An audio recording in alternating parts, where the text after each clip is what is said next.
Cyno's rerun is coming, and my Cyno guide is in the works. So for now, here are some frequently asked questions and misconceptions about Cyno. One of the main misconceptions I see about Cyno is that he is bad due to his long field time.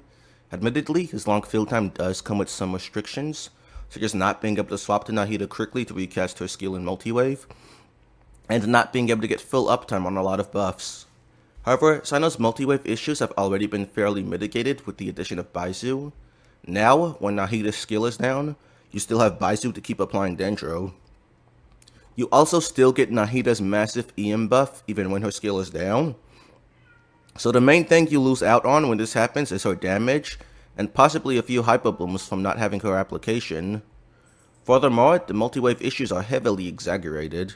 More often than not, in the multi-wave scenarios, when the next wave of enemies spawns, you will already be almost ready to swap off of Cyno anyway, so the amount of time spent without Nahida's skill applied is actually pretty low. As for not getting full uptime on buffs, this is definitely not true anymore. Previously, Nahida was really the only buff he was getting full uptime on. However, his teams have gained so much since then. Now he can get full uptime on Baizu's buffs, which are really good for him since he triggers both Aggravates and Hyper Blooms. He's also getting Dendro Resonance, which naturally comes from using Nahida and Baizu together, and you want to be doing that anyway. On top of that, he now has Farina, and she provides a massive damage bonus buff that he gets nearly full uptime on. You really only miss it on like one Enseer. That damage bonus buff is really nice for him since that's a stat that he was pretty lacking on. I commonly see it mentioned that Cyno is bad with Kazuha because he doesn't get full uptime on 4-piece Viridescent Shred, but honestly, who cares? Hydro units provide far more for Cyno than Kazuha anyway, so this is a completely moot point. Cyno's long field time actually has some pretty nice benefits. Being able to drive Electro for so long is a major reason why his rotation sunk so well with supports like Farina, Nahida, Xingqiu, Baizu, and Yelan.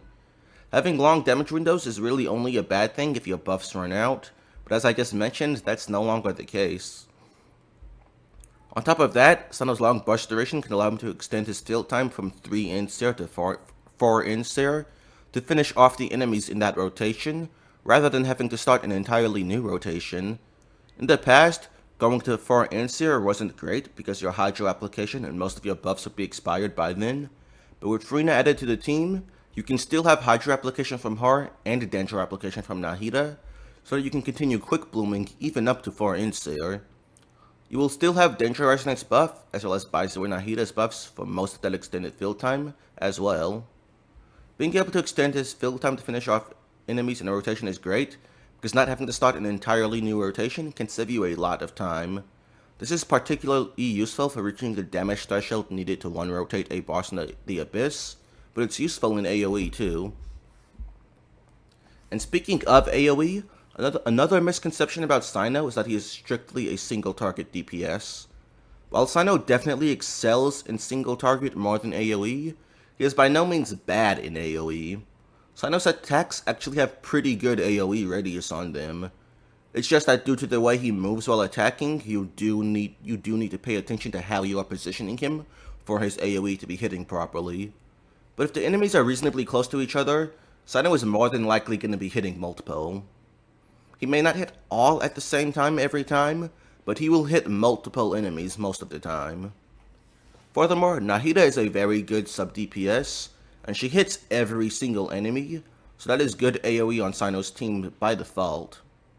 And with the addition of Farina, even the Hydro unit is doing some good AoE damage now. And since Farina has AoE Hydro application, the Hyper Bloom counts will scale up in AoE. The same thing with the Hyper Blooms happens if using Xingqiu. His Hydro application is so fast, especially with enemies touching his orbitals, that all those extra seeds that are ineffective in single target are now actually doing damage in AoE. This is not to say that Cyno is a great AoE unit, but I believe he is far better in AoE than what he is given credit for, and he is by no means a strictly single target unit. Another misconception I often see about Cyno is that Aggravate is better than Quick Bloom if you have Cyno's constellations. This misconception stems from the fact that Cyno gets a large percentile increase from his constellations in Aggravate, a larger increase from his constellations in Aggravate than Quick Bloom, since his constellations don't buff Hyper Bloom at all. But that's not how that works. Percentages are relative. Let's say, for example, you have a C0 Cyno doing 700,000 personal damage in an Aggravate team, and 1.2 million in Quick Bloom.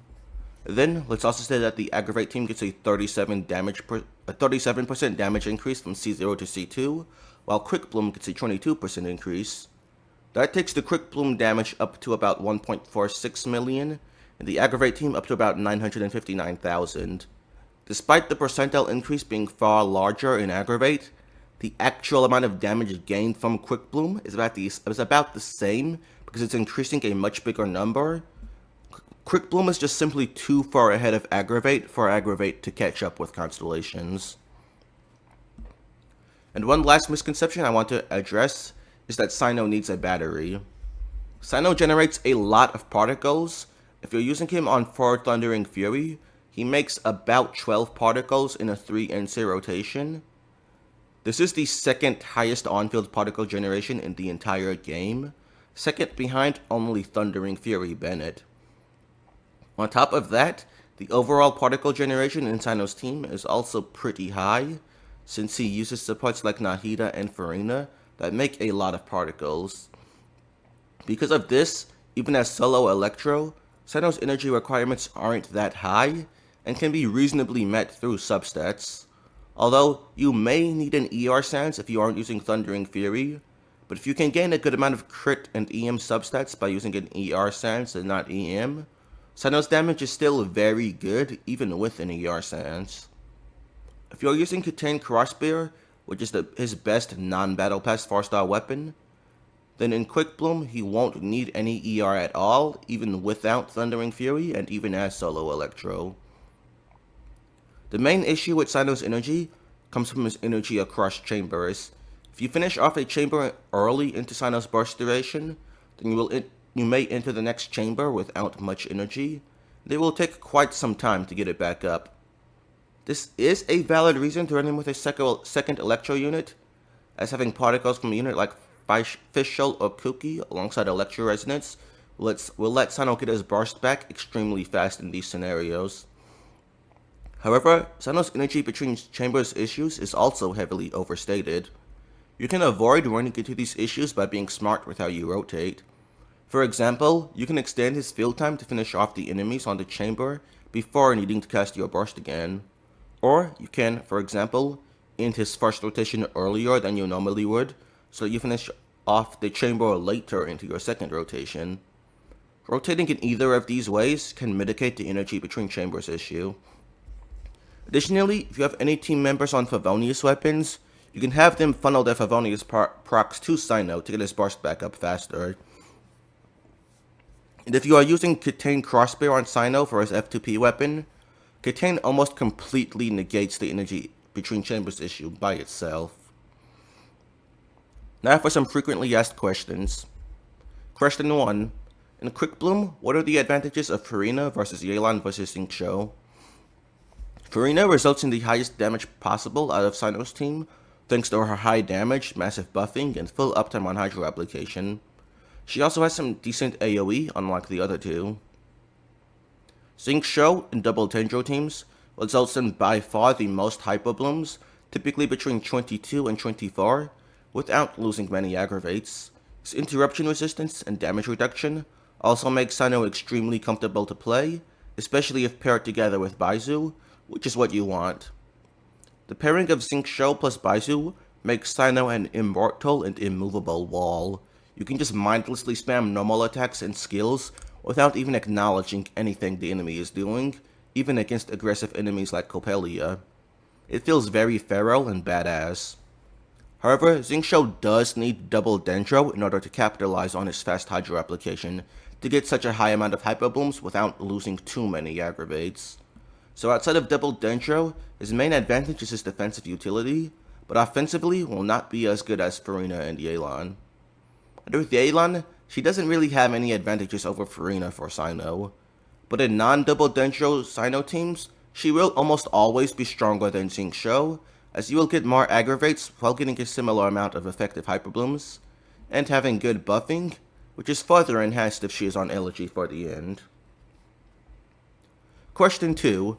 Between Aggravate, Quickborn, Quickbloom, and Chaos, which team archetype should I play Cyno in?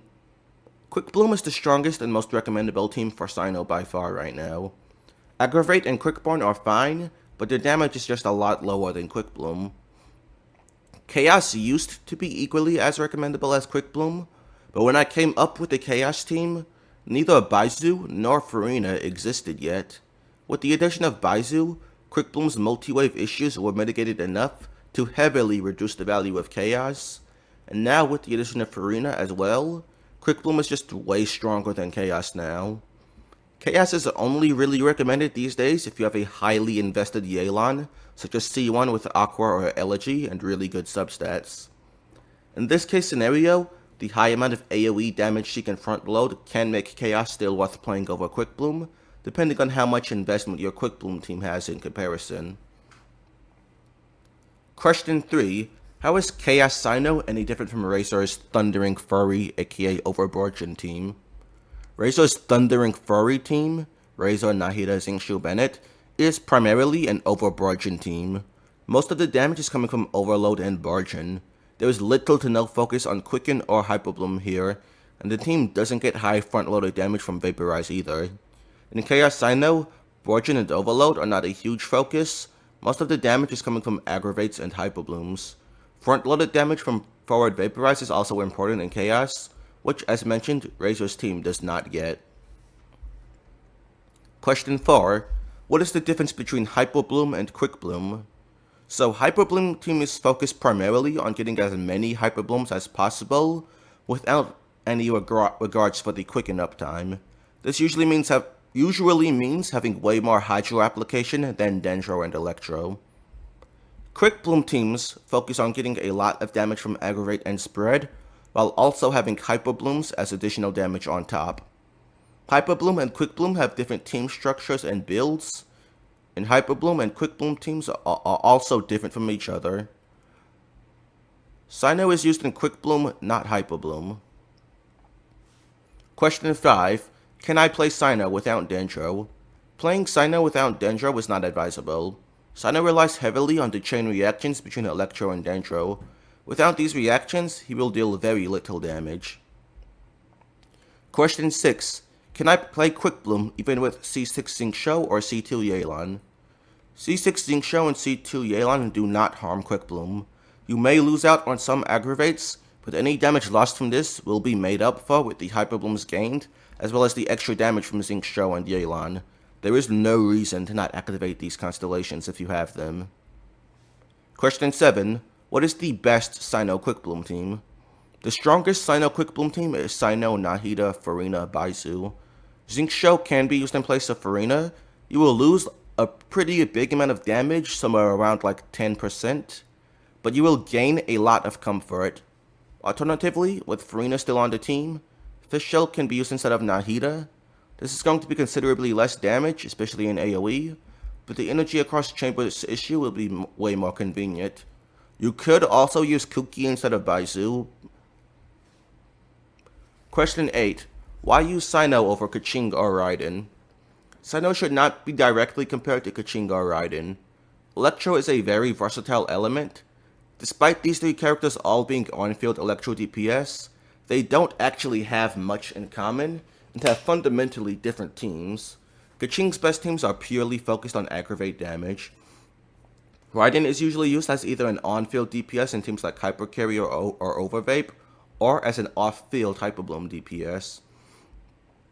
Cyno and Keqing or Raiden can be played on separate sides of the Abyss at the same time, with little to no issues with the team building. For example, you can play Cyno, Farina, Baizu, Nahida on one half, and then also play Keqing, Fishshell, Kazuha, Kirara on the other half. Or you could do something like Cyno, Farina, Baizu, Fishshell on one half, and Raiden, Nahida, Xingqiu, Yelan on the other half. For all of these reasons, there isn't much point in directly comparing Cyno to Keqing and Raiden. They excel at completely different things. Question 9. Why use Cyno over Alhaitham for Quickbloom? Alhaitham's main advantage over Cyno and Quickbloom is rotational flexibility. Cyno and Hytham's Quickbloom teams are pretty similar to each other in strength theoretically, but Hytham's flexible rotations can make him perform better in practice. Cyno's main advantage over Alhytham is that he and Alhytham both want to use double Dendro in their quick bloom teams, but since Cyno consolidates the role of both the Hyper Bloom and Aggravate DPS, he has enough room to run both Nahida and Baizu, getting all of the offensive benefits of Nahida and double Dendro, while also having all of the defensive benefits of Baizu. However, in order for Alhytham to use double Dendro, he has to pick either Nahida or Baizu. He can't use both. And Nahida is ideal because she provides way more buffing and damage than Baizu for Hytham, but without Baizu, Alhytham won't be able to use any type of shielding for comfort in his team. Alhytham doesn't necessarily need shielding by any means, but he doesn't buff his own interruption resistance at all, so he is prone to being staggered. He can use Xingqiu as the Hydro for Poise, but that comes at the expense of using Farina or Yelan, and they are better offensively. And if you aren't using Baizu with Alhytham, not having Baizu's team-wide healing is also a pretty big loss in comfort if using Farina. This isn't to say that these advantages necessarily make Cyno better than Alhytham and Quick Bloom by any means, but I think this is a pretty important advantage that Cyno has to be aware of. Question 10. What should my vertical investment priority be for Cyno? If you want to invest vertically into Cyno, I recommend first ensuring that you have all three of Farina, Baizu, and Nahida.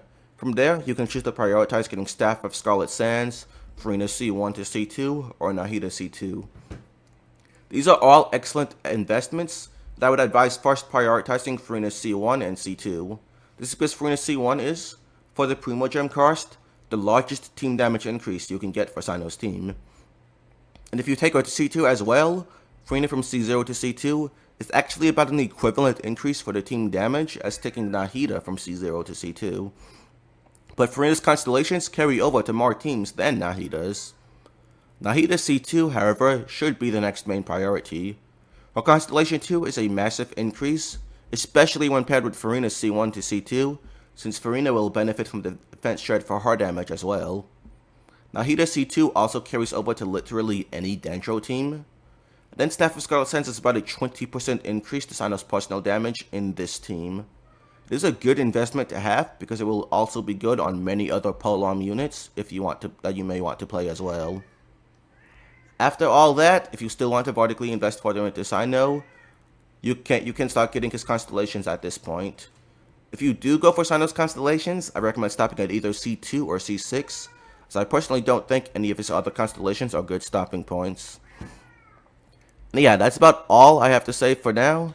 If you liked today's video, please be sure to give a like and subscribe if you haven't already. Please also be sure to comment down below letting me know your thoughts.